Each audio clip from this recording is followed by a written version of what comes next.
तुलसी के पास दिया जलाने से कौन सा फल मिलता है? जानिए श्री कृष्ण क्या कहते हैं। दोस्तों, एक समय की बात है, देवी सत्यभामा भगवान श्री कृष्ण के पास आकर उनसे पूछने लगती है, हे स्वामी, मेरे मन में कुछ प्रश्न उठ रहे हैं, कृपया मेरा मार्गदर्शन करें। तब भगवान श्री कृष्ण कहते हैं, हे सत्यभामा, क्या है तुम्हारा प्रश्न? कृपया मुझे बताओ, तो मैं तुम्हारे प्रश्नों का निवारण करके अवश्य तुम्हें प्रसन्नता प्रदान करूंगा। तब सत्यभामा कहती है, हे स्वामी, तुलसी के पास दीपक जलाने का क्या महत्व है और रोज शाम को तुलसी के पास दीपक क्यों जलाया जाता है? इससे मनुष्य को कौन सा फल प्राप्त होता है? तुलसी के पास दीपक जलाने की विधि क्या है तथा दीपक लगाते समय कौन से मंत्र का उच्चारण करना चाहिए? कृपया आप मुझे विस्तार से बताइए। तब भगवान श्री कृष्ण कहते हैं, हे देवी, आज तुमने समस्त संसार के कल्याण के लिए बहुत ही उत्तम प्रश्न किया है। तुम्हारे इस प्रश्न का उत्तर देने से पूर्व मैं तुम्हें एक प्राचीन कथा सुनाता हूँ, जिससे तुम्हें तुम्हारे सभी प्रश्नों के उत्तर मिल जाएंगे। शाम को तुलसी के पास दीपक जलाने से जो फल मिलता है, उसी का वर्णन आज मैं इस कथा में करूँगा, इसलिए तुम इस कथा को ध्यान पूर्वक सुनना।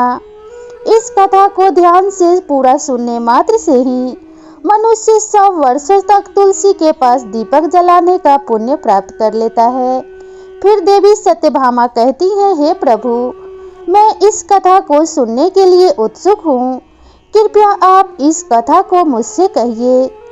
तब भगवान श्री कृष्ण देवी सत्यभामा को वह कथा सुनाने लगते हैं और कहते हैं, हे देवी, पूर्व काल की बात है, दक्षिण दिशा में तुंगभद्रा नाम की एक बहुत बड़ी नदी है। उसी नदी के किनारे पर हरिहरपुर नाम का एक अत्यंत सुंदर नगर बसा हुआ था। उसी नगर में मनोहर नाम का एक ब्राह्मण निवास किया करता था। वे अत्यंत गुणवान, चरित्रवान तथा धर्मपरायण कार्य करने वाला एवं वेदों के मार्ग पर चलने वाला था। उसने समस्त शास्त्रों का अध्ययन किया हुआ था तथा उसी ब्राह्मण की एक पत्नी थी, जिसे लोग दुराचार कहकर पुकारते थे, क्योंकि उसके कर्म ही उसके नाम के अनुसार थे। वह सदैव ही अपने पति को अपमानित किया करती थी, अपने पति के लिए कुवाच्य कहती थी, पति को भयंकर दुख देती थी, पति के लिए कभी भोजन नहीं बनाती थी। उसने उसके पति के साथ कभी शयन नहीं किया, कभी उसके साथ प्रेम से व्यवहार नहीं किया। पति के मित्र परिवार के लोग घर पर आते तो वह स्त्री उनको अपमानित करके भगा दिया करती थी और स्वयं काम भाव से उन्मत्त होकर निरंतर अन्य व्यभिचारिणी स्त्रियों के साथ घूमा करती थी। उसका मन पति को छोड़कर पराये पुरुषों में लगा रहता था। उसने कभी अपने पति से प्रेम से बात नहीं की, किंतु पराये सुंदर सुंदर पुरुषों के संग बैठकर बातें किया करती थी। पराये पुरुषों को मोहित करने के लिए सज धज कर गाँव में घूमने जाया करती थी। कभी वह वन में किसी वृक्ष के नीचे खड़ी रहकर सुंदर पुरुषों की राह देखने लगती और किसी दुष्ट पुरुष को मोहित करके उसके संग भोग विलास किया करती थी। फिर एक दिन वह दुराचार स्त्री वन में जाकर खड़ी हो गई और एक वृक्ष के नीचे खड़ी होकर उसका चित्त काम से भरा हुआ था। वह किसी सुंदर पुरुष की राह देख रही थी ताकि वह कामी पुरुष के साथ भोग विलास कर सके, किंतु बहुत समय निकलने के बाद भी उस स्थान पर कोई पुरुष नहीं आया। इसलिए वह अत्यंत दुखी हो गई और प्रियतम की खोज में इधर उधर देखने लगी। उस दिन उसका सारा परिश्रम व्यर्थ हो गया। वहां पर खड़ी होकर वह नाना प्रकार की बातें कहकर विलाप करने लगी। हाय, आज तो इस मार्ग से कोई भी सुंदर पुरुष नहीं आया। अब मैं कैसे अपनी काम शांत करूं? आज की रात कैसे बीतेगी? वह जोर जोर से विलाप करने लगी। उसी जंगल में एक भयानक बाघ निवास करता था। उस पापिन स्त्री की आवाज सुनकर वह जाग गया और उछलकर उस स्त्री का भक्षण करने के लिए उसके पास आ गया। उस भयंकर बाघ को देखकर उस स्त्री के पसीने छूटने लगे। वह भय से थर-थर कांपने लगी। वह स्त्री कुछ करती, इतने में ही उस बाघ ने अपने पंजे से उसे घायल कर दिया और वह स्त्री जमीन पर गिर पड़ी। जमीन पर गिरते ही वह स्त्री चिल्लाते हुए बोली, अरे बाघ, तू किस लिए यहाँ पर आया है? मुझे क्यों मार रहा है? मैं यहाँ पर अपने प्रियतम को खोज रही थी। तू मुझे छोड़ दे, मेरा भक्षण करके तुझे क्या मिलेगा? उस स्त्री की यह बात सुनकर वह भयानक बाघ क्षण भर के लिए रुक गया और हंसते हुए बोलने लगा, हे दुष्टा, आज विधाता ने तुझे मेरा ग्रास नियुक्त किया है।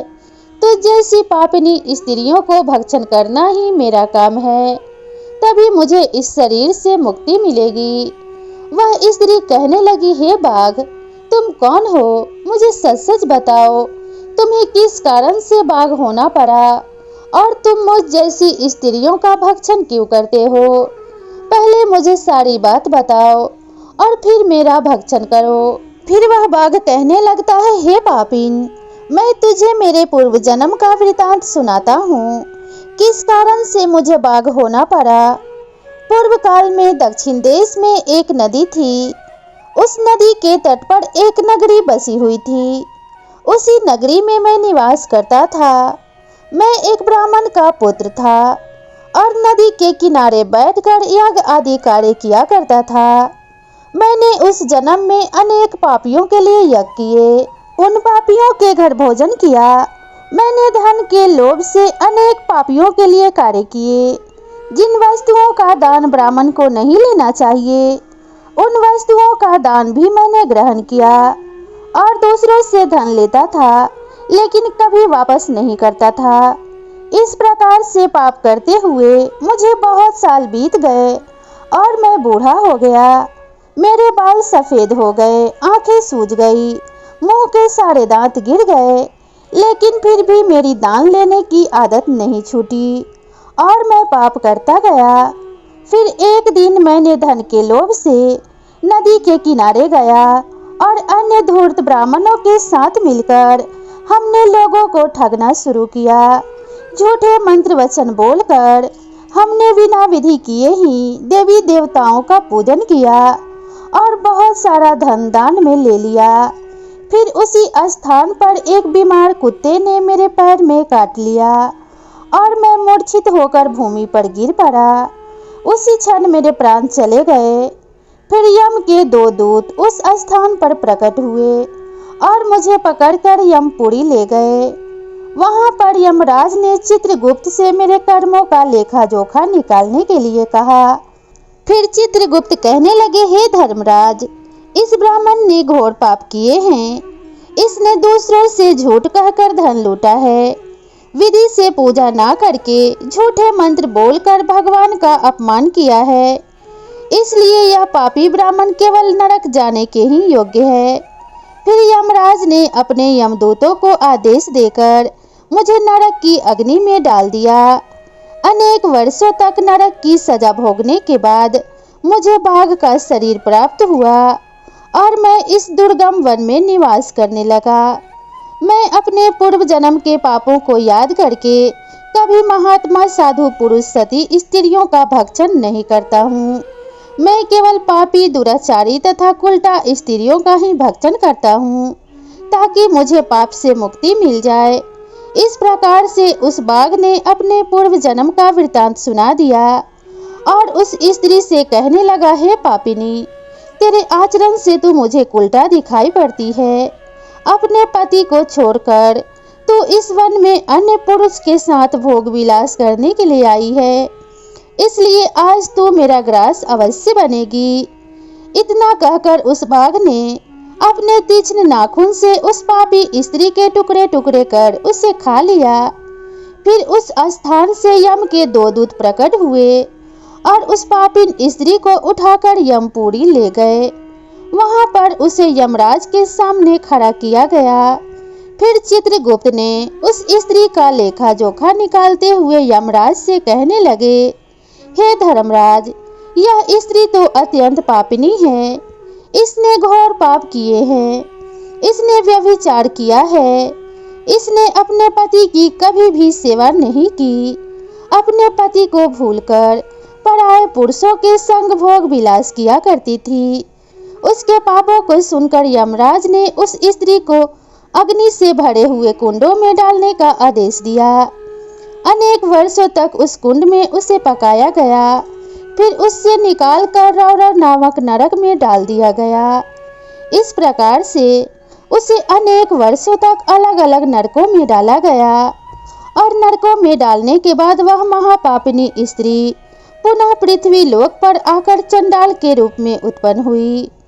चंडाल के घर में जन्म लेकर वह फिर से अनेक पाप करने लगी, व्यभिचार करने लगी, अनेक पापी पुरुषों के संग विहार करने लगी। फिर कुछ समय बाद पूर्व जन्म के पापों के कारण उसे कोढ़ का रोग हो गया और वह भयानक पीड़ा सहन करने लगी। उसका अंग अंग जलने लगा। उसके नेत्रों में पीड़ा होने लगी। इस दुख को सहन करती हुई वह दिन बिताने लगी। फिर एक दिन वह तीर्थ में स्नान करने के उद्देश्य से अंतःपुर में चली गई। वहां पर वह एक आश्रम के बाहर निवास करने लगी। उस आश्रम में एक तुलसी का पौधा था। अन्य स्त्रियों को वहां पर तुलसी के पास दीपक जलाते हुए देखकर उस पापी स्त्री ने भी वही किया। उसने तुलसी के पौधे के पास एक दीपक जला दिया। फिर उसी रात हृदय फटने से उसकी मृत्यु हो गई और यमराज के 2 दूत उसे ले जाने के लिए वहां पर प्रकट हुए। जैसे ही यम के दूत उस पापी स्त्री को पास में बांध कर ले जाने लगे, भगवान विष्णु के 2 पार्षद उस स्थान पर प्रकट हुए और उन्होंने उन दूतों को रोक लिया और कहने लगे, हे दूतों, इस स्त्री को तुम छोड़ दो। यह स्त्री नरक जाने के योग्य नहीं है। तुम किसके आदेश से ऐसा अधर्म कर रहे हो? फिर यम के दूत कहने लगे, हे पार्षदों, हम यमराज के आदेश से इस पापी स्त्री को उठाकर ले जा रहे हैं, किंतु आप हमें किस कारण से रोक रहे हो? यह स्त्री अत्यंत पापी है। इसे नरक में ले जाने की आज्ञा मिली है। फिर पार्षद कहने लगे, हे दूतों, यह स्त्री तो विष्णु भक्त है। यह नरक जाने के योग्य नहीं है। इसने शाम को तुलसी के पास दीपक जलाया है। इसी कारण से इसके समस्त पाप नष्ट हो गए हैं। इसलिए अब यह नरक जाने के योग्य नहीं है। यह तो स्वर्ग जाने की अधिकारी बन चुकी है।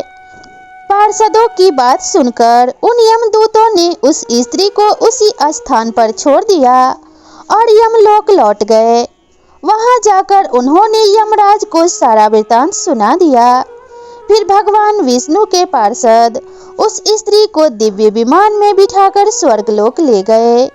भगवान श्री कृष्ण कहते हैं, हे देवी सत्यभामा, इस प्रकार से तुलसी के पास केवल एक दीपक जलाने मात्र से ही मनुष्य के सभी पाप नष्ट हो जाते हैं। जो स्त्री नित्य शाम को तुलसी के पास दीपक जलाती है, वह सौभाग्यशाली बनती है। उसके पूर्व जन्मों के सभी पाप नष्ट हो जाते हैं। उसे सुख समृद्धि की प्राप्ति होती है। रोज तुलसी के पास दीपक जलाते समय इस मंत्र का उच्चारण करना चाहिए। ओम तुलसी देव्ये च विद्महे विष्णु प्रियाय च धीमहि तन्नो वृंदा प्रचोदयात्। श्री कृष्ण कहते हैं, हजारों अमृत के घरों से नहलाने पर भी श्री हरि को उतनी तृप्ति नहीं होती जितनी वे मनुष्यों के द्वारा तुलसी का एक पत्ता चढ़ाने से प्राप्त करते हैं। 10,000 गौदान से मानव को जो फल प्राप्त होता है, वही फल तुलसी पत्र के दान से प्राप्त होता है।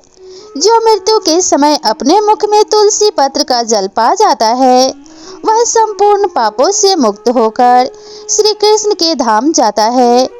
तो दोस्तों, सनातन हिंदू धर्म में तुलसी के पौधे का महत्व सबसे अधिक है। इसकी सबसे पहले पूजा भगवान विष्णु जी ने की थी। श्री हरि कहते हैं, जिस प्रकार से देवी लक्ष्मी से बैकुंठ को ऐश्वर्य प्राप्त होता है, उसी प्रकार से बैकुंठ में तुलसी के कारण ही पवित्रता प्राप्त है। पृथ्वी लोक पर जिस स्थान पर भी तुलसी का पौधा होगा, उस स्थान पर कभी बुराई का वास नहीं होगा। ऐसा स्थान सबसे अधिक पवित्र होगा। इसी कारण से हमें हमारे घर में तुलसी का पौधा अवश्य ही लगाना चाहिए। तो दोस्तों, इस प्रकार से भगवान श्री कृष्ण ने तुलसी के पौधे के पास दीपक जलाने का महत्व बताया है। मैं आशा करती हूँ कि यह कथा आपको पसंद आई होगी। तो दोस्तों, अगर आपको यह वीडियो पसंद आई है तो इसे अपने फ्रेंड्स और फैमिली के साथ भी शेयर कर दें और वीडियो को एक लाइक करके कमेंट बॉक्स में जय श्री कृष्ण लिखना बिल्कुल ना भूलें। तो मिलते हैं इसी तरह के नए कथा और कहानी के साथ। तब तक स्वस्थ रहिए, हंसते मुस्कुराते रहिए, अपना और अपने फैमिली का ध्यान रखिए। नमस्कार।